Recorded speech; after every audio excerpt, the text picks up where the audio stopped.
안녕하세요. 지식먹방 중입니다. 딸의 결혼식에 무려 1천억 원을 쏟아부은 남자. 결혼식을 축하하기 위해 전 세계에서 100대의 전세기가 날아오고 비욘세와 힐러리 클린턴, 심지어 삼성의 이재용 회장까지 하객으로 참석하는 압도적인 부의 상징. 이 남자의 집은 세계에서 두 번째로 비싸며 관리하는 직원만 600명의 헬기 착륙장이 3개, 심지어 장갑차까지 동원해 경비를 서는 거대한 빌딩입니다. 놀랍게도 중국의 부호도 사우디의 만수르도 아닌 바로 아시아 최고의 부자가 살고 있는 나라, 인도의 이야기입니다. 현재 인도는 14억이라는 압도적인 인구를 바탕으로 세계 1위의 인구대국으로 올라섰고 막강한 노동력과 1억 명이 넘는 거대한 중산층 소비시장을 무기로 제2의 중국이라 불리며 폭발적인 경제 성장을 이룩하고 있습니다. 미국과 동맹을 맺고 중국을 견제하며 독자적인 핵무기와 세계 4위의 국방력까지 갖춘 명실상부한 강대국으로 발돋움하고 있죠. 하지만 이 화려한 빌딩 숲의 그림자 속에는 허리조차 펼 수 없는 좁은 판자촌에서 평생을 갇혀 사는 14억 인구의 거대한 절망이 숨쉬고 있습니다. 세계 최고의 엘리트 엔지니어들을 미국 실리콘밸리로 수출하는 IT 강국이지만 동시에 전기도 물도 화장실도 없는 끔찍한 빈민촌에서 전염병으로 쓰러져가는 사람들이 공존하는 기괴한 모순의 국가.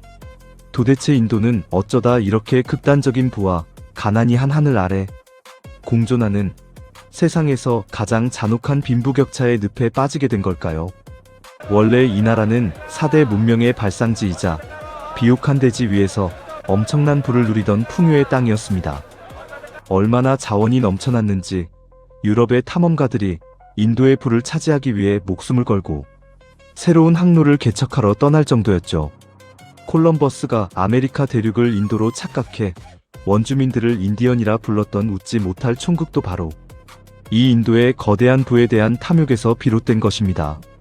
하지만 영국의 식민 지배는 이 비옥한 땅의 고열을 200년 넘게 쥐어짰습니다.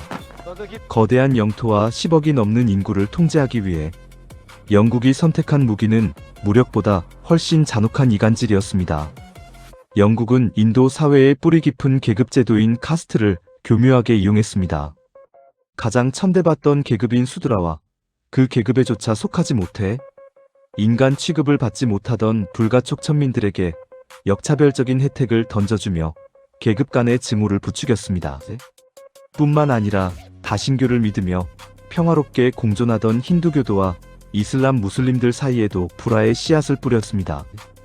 결국 영국의 이 악랄한 분열 정책은 인도가 독립할 때 이슬람 국가인 파키스탄이 떨어져 나가는 비극을 낳았고 이 종교적, 계급적 갈등의 상처는 지금까지도 인도를 피 흘리게 만드는 저주로 남아 있습니다.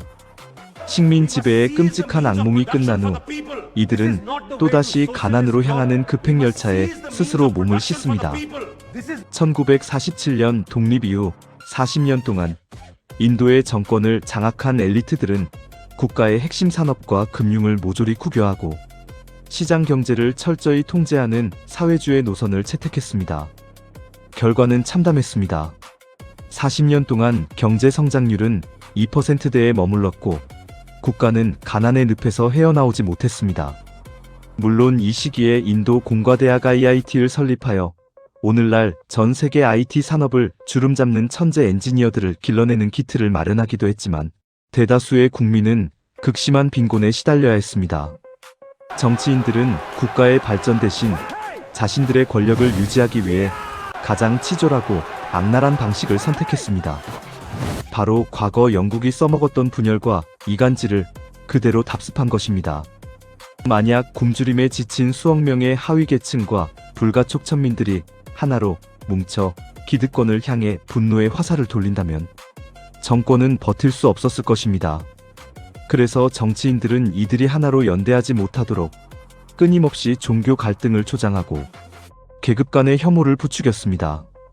인도 정부가 파키스탄의 내전에 개입해 방글라데시를 독립시키며 무슬림 세력을 적으로 돌린 것도 다수결의 원칙이 지배하는 민주주의 국가에서 80%를 차지하는 힌두교도들의 맹목적인 표를 얻기 위한 정치적 계산이 깔려 있었습니다. 국가의 미래를 담보로 지지율을 사는 이 파괴적인 포퓰리즘은 인도의 정치판을 영원한 갈등의 수렁으로 밀어넣었습니다. 그리고 지금 자본주의의 물결이 밀려오면서 이 나라의 빈부격차는 괴물처럼 몸집을 불리고 있습니다. 1990년대 이후 신자유주의를 받아들이며 7%가 넘는 고도성장을 이룩했지만 이 성장의 과실은 철저하게 자본과 기술을 가진 소수의 엘리트와 기업가들에게만 독점되었습니다. 과거 중국이 싼 인건비를 무기로 세계의 공장 역할을 하며 경제를 키웠던 것처럼 이제 글로벌 기업들은 더 저렴한 노동력을 찾아 인도로 몰려들고 있습니다. 삼성전자가 중국 공장을 철수하고 인도로 이전하며 스마트폰 시장 1위를 차지한 것이 그 증거입니다. 문제는 이 거대한 공장을 돌리는 수억 명의 노동자들이 쥐꼬리만 한 임금을 받으며 자본가들의 배만 불려주는 부품으로 소모되고 있다는 것입니다.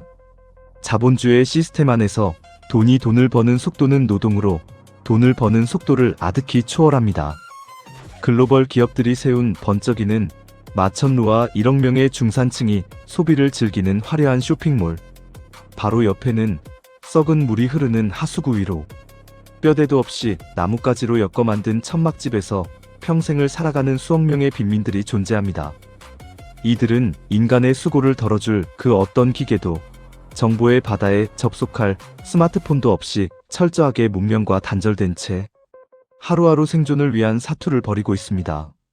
가뭄이 들면 물을 차지하기 위해 사륙전이 벌어지고 깨끗한 물보다 오염된 강물이 더 많아 수많은 이들이 이름 모를 병에 걸려 짐승처럼 죽어갑니다.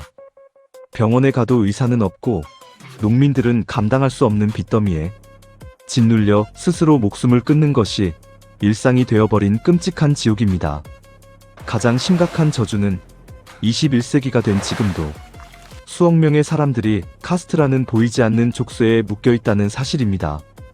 법적으로는 신분 차별이 금지되어 있다지만 현실은 시궁창입니다. 여전히 하위 카스트와 불가촉 천민들은 태어날 때부터 직업의 자유를 박탈당합니다. 오물을 치우고 가죽을 벗기고 시체를 처리하는 가장 더럽고 끔찍한 노동은 오직 그들의 몫입니다. 오염된 계급이라는 낙인이 찍힌 채 이들은 부당한 현실을 바꾸기 위한 교육도 정보도 얻지 못합니다. 가난한 집안에서 태어난 여성은 혼수 비용을 마련하지 못해 평생 핍박받거나 목숨을 잃고, 남성들은 그 혼수 비용을 뜯어내기 위해 또 다른 희생양을 찾는 악순환이 반복됩니다. 아시아 최고의 부자가 1천억 원짜리 폭죽을 터뜨리며 세상을 비웃을 때 누군가는 오늘 마실 물 한 모금을 구하지 못해 맨손으로 오물을 파헤칩니다. 성장의 한계에 부딪힌 전 세계가 인도의 잠재력에 환호하고 있지만 14억의 인구 중 대다수가 희망이라는 단어조차 배울 수 없는 이 거대한 모순의 국가가 과연 진정한 선진국으로 나아갈 수 있을까요? 극단적인 자본의 쏠림과 천년을 이어온 악습이 만들어낸 이 끔찍한 빈부격차의 생지옥? 우리는 지금 지구상에서 가장 거대하고 잔혹한 자본주의의 실험장을 목격하고 있는지도 모릅니다. 여기까지 지식 먹방 중이었습니다.